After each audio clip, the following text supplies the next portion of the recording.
Halo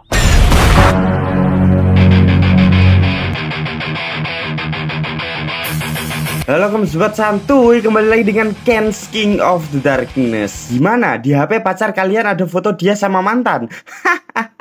Sama, saya juga ada papnya lagi. Berhubung saya sedang emosi dan berapi-api, kali ini saya akan merangkum film yang sangatlah beradrenalin dan berdarah-darah berjudul The Wrath of Becky yang dirilis pada tahun 2023 ini, menceritakan seorang gadis yang memiliki kepribadian sosiopat atau bisa dibilang psikopat karena memiliki sikap antisosial, dingin dan tanpa ada rasa manusiawi sama sekali. Buat kalian yang takut akan darah dan jeruan manusia ada di mana-mana, saya sarankan untuk tidak menonton film ini, dan jika kalian nekat, maka bisa saya pastikan kangkung yang ada di perut kalian akan keluar dengan sendirinya. Oke, karena saya akan ngopi santuy dengan Mas John still in the house, sediakan kopi dan sebat dan intro.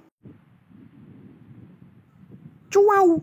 Film dimulai dengan menceritakan kisah seorang gadis yatim piatu bernama Becky, yang mana semenjak kedua orang tuanya meninggal, Becky kini tinggal di sebuah panti asuhan dan sudah 4 kali diadopsi beberapa keluarga yang ingin memiliki anak. Tetapi ya, dari semua keluarga yang telah mengadopsi Becky harus berakhir tragis ketika Becky membantai mereka satu persatu.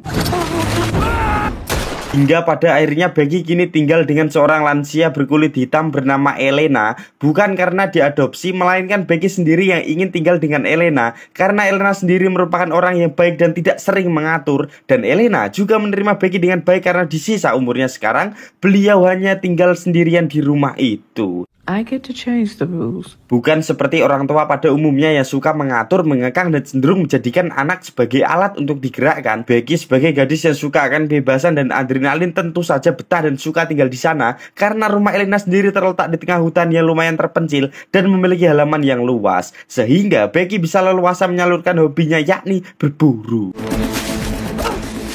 Bukan pengangguran seperti saya, Becky ternyata kerja di sebuah warung makan milik Elena, yang dari sini kita diberitahu bahwa Becky memiliki kecenderungan menjadi psikopat ketika dirinya menyayat leher kakek-kakek hanya karena memanggil Becky dengan sebutan sayang. Ya, kejadian barusan tidaklah benar, yang mana kejadian barusan hanyalah ada di kepala Becky, yang bisa saya simpulkan bahwa seseorang dengan gangguan kepribadian cenderung memiliki pola pikir yang berbeda. Bisa dibilang Becky masih psikopat level alam dengan hanya melakukan hipotesis prediksi tetapi tidak melakukannya secara realita. I didn't actually do it. Hello. Hingga suatu ketika datanglah 3 orang sedeng yang ingin makan siang, dan betapa bangsatnya mereka ketika menghina Becky dengan mohon maaf kata-kata jorok orang mesum yang sedang sange. Pengen sekali saya menggedek kepalanya, tetapi ternyata Becky masih memiliki kesabaran dengan hanya diam saja. Tetapi saat mengantarkan pesanan kepada mereka bertiga, tiba-tiba ya, dengan sengaja Becky menumpahkan kopi panas tepat di titik Anthony, dan hal itu sedikit bisa melampiaskan rasa kesal gedek yang ada di badan Becky. Tapi dari sinilah awal mula adrenalin dimulai ketika Anthony tidak terima atas perlakuan Becky yang terlihat sengaja menumpahkan kopi ke dirinya, sehingga Anthony mengajak 2 orang temannya untuk mengikuti Becky sampai di rumahnya, dan ya, Anthony menyekap Becky dari belakang dan tiba-tiba ada anjing Becky yang datang. Karena sering berlatih berdua, Becky menyuruh sang anjing untuk masuk ke dalam mode menyerang, dan naas sekali ketika sang anjing harus tumbang dengan sekali pukulan yang dilayangkan DJ. Dengan satu buah pistol, DJ menyuruh Becky untuk duduk tenang dan jangan melawan. Tetapi tiba-tiba muncul Elena dengan satu buah shotgun dan menyuruh mereka bertiga untuk letakkan senjata dan pergi dari rumahnya. Tetapi ya, bisa dibilang headshot, dan melihat itu Becky pun berteriak tak terima dan akhirnya melawan. Tapi karena memang kalah fisik, Becky harus dibuat tumbang juga ketika Anthony mendagorkan kepalanya ke tembok. Singkat cerita, pagi pun tiba. Becky yang tersadar langsung dibuat sedih ketika mendapati Elena telah tiada. Dan jangan salahkan kucing ketika dia mencakarmu karena kau merebut wiskasnya. Setelah menguburkan Elena dengan layak, Becky bertekad untuk balas dendam kepada 3 bajingan semalam yang telah membunuh satu-satunya keluarga yang dimiliki dan membawa anjing kesayangannya. Dan dirasa atribut yang diperlukan sudah lengkap, Becky pun berangkat. Back Back at the diner, the guards had mentioned Menemukan keberadaan tiga bangsa tadi ternyata tidaklah sulit. Dengan mengikuti jejak ban mobil yang mereka gunakan semalam, Becky akhirnya menemukan keberadaan mereka bertiga yang ternyata tinggal di sebuah rumah samping danau yang estetik sekali. Dan scene pindah ke mereka bertiga yang ternyata Anthony, DJ, dan Sean merupakan anggota dari teroris yang akhir-akhir ini gencar melakukan teror terhadap instansi-instansi di Amerika, di mana kelompok ini dipimpin seorang pria bernama Daryl dengan beranggotakan Anthony, DJ, Sean, dan Samsul. Entah apa visi mereka saya tidak tahu. Mereka tampak asik memakan jamuan yang Daryl berikan. Tetapi ternyata Sean yang memang pemuda kalem dan memang orang baik-baik saja, ternyata hanya ikut-ikutan dalam kelompok ini. Sean masih shock dengan pembunuhan yang dilakukan Anthony semalam, di mana nafsu makan berkurang dan selalu terbayang-bayang peluru yang menembus tulang tengkorak Elena. Sehingga Daryl yang curiga bertanya kepada Sean, kenapa Sean terlihat murung? Ada apa? Ada something wrong kah? Sean pun menjawab bahwa dirinya baik-baik saja dan hanya masuk angin saja karena semalam sibuk ajojing. Right, buddy. Di sisi lain ternyata Becky telah sampai dan masuk ke rumah itu secara diam-diam, dan betapa terkejutnya Becky ketika melihat rancangan serangan yang difokuskan kepada bupati di sana. Menyadari bahwa musuhnya kali ini adalah teroris, Becky dengan cepat mengumpulkan beberapa bukti dengan memfoto dan mengakses laptop dan flash disk milik Daryl, yang ternyata flash disk itu berisi seluruh data anggota teroris ini yang ternyata sudah tersebar di seluruh penjuru Amerika. Harold had gone mad. And maybe I Mendengar suara kaki mendekat, Becky bergegas untuk keluar dari ruangan itu dan tak lupa membawa flash disk milik Daryl dan berlari menuju gudang. Dan betapa senangnya Becky ketika melihat isi gudang itu yang ternyata full berisi senjata dan beberapa peledak.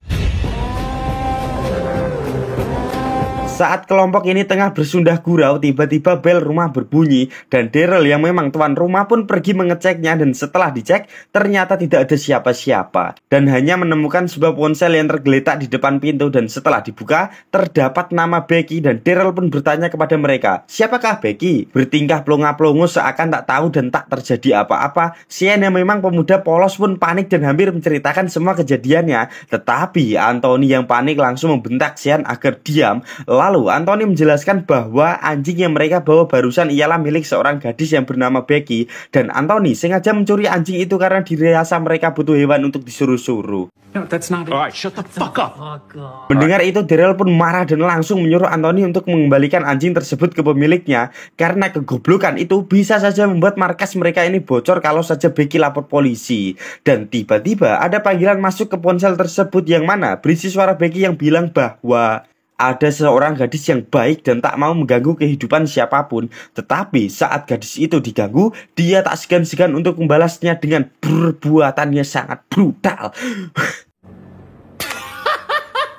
Ya, DJ pun tertawa dan Daryl pun bilang, lucukah begitu? Daryl menyuruh Anthony untuk keluar mencari Becky untuk mengembalikan sang anjing agar masalah ini tidak kemana-mana. Setelah dipanggil, Becky akhirnya muncul dan memancing Anthony untuk mengikutinya, dan merasa dipermainkan.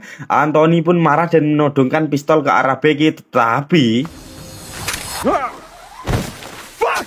ya, Anthony pun terjatuh ke dalam perangkap yang dibuat Becky, dan melihat situasi berbalik, Anthony pun meminta maaf kepada Becky dan akan mengembalikan anjingnya. Dan perlu kita ingat bahwa Becky bukanlah gadis konvensional pada umumnya yang kalau marah lalu memegang pistol pasti langsung menembakkan pistol tersebut. Tetapi ya, tidak semudah itu Becky membiarkan Anthony mati begitu saja dengan mengikat Anthony lalu memasukkan sebuah granat tepat di mulutnya dan mengikat pin granat di pintu rumah Daryl, sehingga saat Daryl membuka pintu, tiba-tiba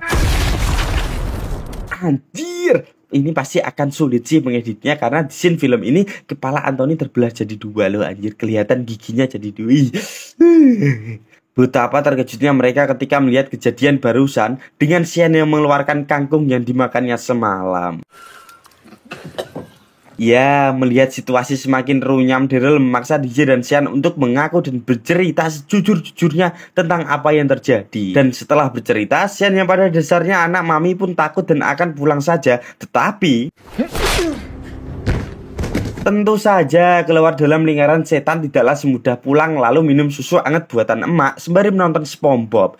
Betapa naasnya Sean ketika harus di-fatality Daryl, dan sedari awal film DJ yang kerjanya hanya peringas-peringis saja kini harus dibuat panik dan menangis karena takut di-fatality Daryl juga. Do you honestly think I would say no? Tak berselang lama, Becky kembali menghubungi Daryl. Tetapi di sini Daryl langsung mengancam Becky bahwa dia akan membunuh anjingnya.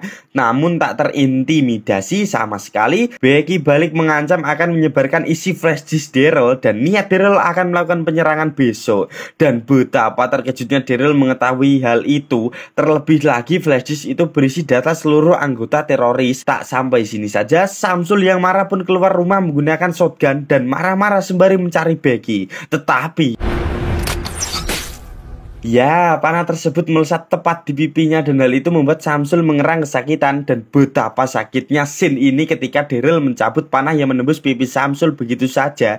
Dengan emosi yang semakin memuncak, Samsul kembali keluar rumah untuk mencari Becky. Dan ya, dengan santunya Becky say hi ke mereka. Tetapi tak lama-lama Becky langsung berlari menuju gudang dan di sisi lain Daryl menyuruh DJ untuk membantu Samsul sana dan bawa Becky hidup-hidup ke hadapannya. Dan dengan ketakutan, DJ pun oke-oke saja dan berlari keluar rumah.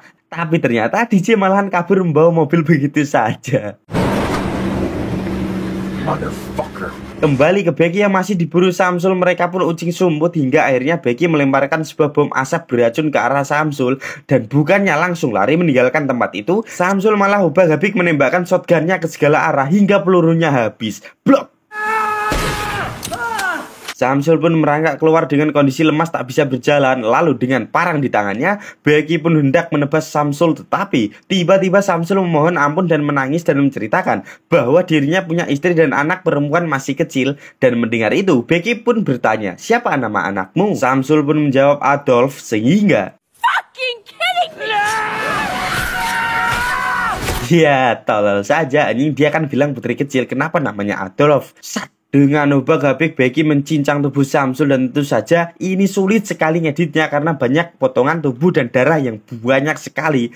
Tetapi tiba-tiba ada sebuah tembakan bius tepat mengenai leher Becky. Dan ya, hingga pada akhirnya Becky pun tertangkap dan untung saja tidak dibunuh karena Becky masih menyembunyikan flash disk milik Daryl. Tak berselang lama, datang seorang nenek-nenek yang ternyata ibu Daryl. Walaupun selang oksigen sudah menancap di hidungnya, nenek-nenek ini masih saja sebat seperti saya. Nenek ini ternyata otak dari aksi teroris yang dilakukan Daryl. Anaknya pun meminta flash disk untuk dikembalikan. Tetapi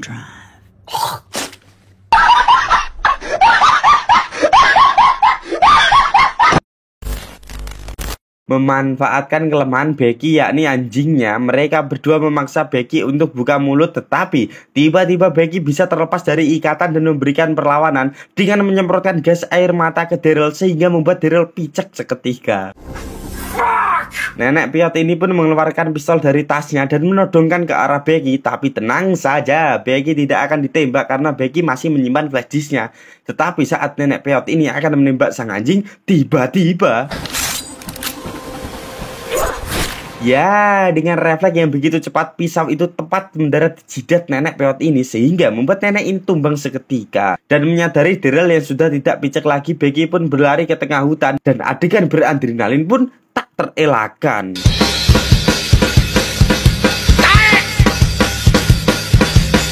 Tiba-tiba Becky berhenti dan hanya senyum ke arah Daryl. Tetapi baru saja Daryl melangkah, ya, sebuah jebakan burung menancap tepat di kaki kirinya. Dan dengan emosi yang memuncak, Daryl kembali melangkah dengan kaki kanannya dan jebakan yang begitu sempurna. Kedua kaki habis itu tumbang kena kepala. Becky pun meninggalkan Daryl yang tengah sakaratul begitu saja untuk mengambil anjing kesayangannya yang tertinggal. Tapi tiba-tiba nenek peot kembali bangkit. Anjir, itu pisau udah nembus loh. Dengan bilang bahwa otaknya meleset jadi pisau itu tidak membunuhnya. Nenek ini pun menembak Becky dan ya, benar-benar otaknya meleset. Becky di mana? Nembaknya di mana? Becky menyuruh anjingnya untuk masuk ke mode tempur dan memakan sang nenek peot hingga habis. Dan tidak semudah itu film ini berakhir. Di akhir film, Becky diinterogasi seorang wanita dari Badan Intelijen Rahasia Amerika Serikat, yang mana beliau ini hanya ingin mengajak Becky untuk bergabung menjadi anggota termuda. Karena bisa kita lihat bahwa Becky menghabisi komplotan teroris seorang diri. Dan mendengar tawaran itu, Becky pun oke-oke saja dan mau bergabung. Dan Now where's my fucking dog? Sedangkan di sisi lain DJ yang tengah diantah berantah sedang memperbaiki mobilnya yang mogok. Hingga tak berselang lama mobil polisi pun datang dan tamat ending yang sangat mengklimakskan. Anjing kayak cerot cok.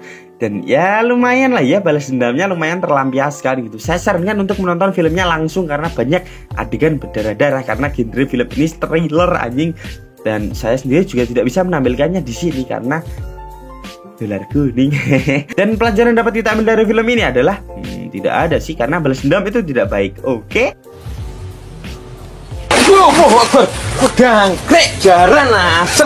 Oke, karena saya mau apa anjir, mau ngopi dengan Mas John itu karena memang impian saya bisa ngopi dengan Mas John. Anjir lah cok.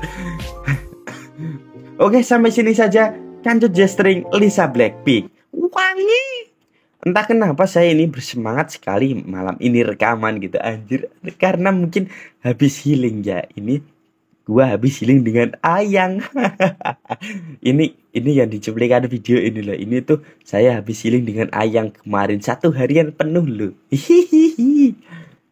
Healing gitu kan berdua gitu, bawa motor gitu. Walaupun saya masih pengangguran dan belum punya uang, setidaknya kalau ya ada lah ya sedikit uang untuk mengajak Ayang untuk healing gitu. Dan kemarin saya setelah sampai di pantai itu saya beli es degan gitu. Es degan dicampur sirup, yang minumnya itu di kelapanya gitu ya. Ini fotonya, ini nanti saya spill fotonya. Dan makan ayam geprek, anjay, berdua dengan Ayang makan ayam geprek. Tapi kemarin itu beda gitu rasanya ayamnya ya, itu kayak enak banget gitu. Anjing ketagihan lah, beda dengan ayam geprek pada umumnya gitu, karena ayamnya itu terasa gitu kalau itu ayam. Entahlah anjir. Makanya buat kalian yang nonton sampai detik ini, komen di bawah dan like dan subscribe anjir. Untuk sekedar belikan saya kopi dan sebat gitu dan bisa healing lagi. Kalau saya healing kan saya bisa berbagi cerita bagaimana saya healing. Oke, ini anjir panjang lagi. Padahal ini saya niatnya mau bikin alur film itu yang pendek-pendek aja, karena biasanya kan 20 menit, 19 menit itu karena panjang. Ini malah juga panjang. Oke, cukup sampai sini saja. Dadah.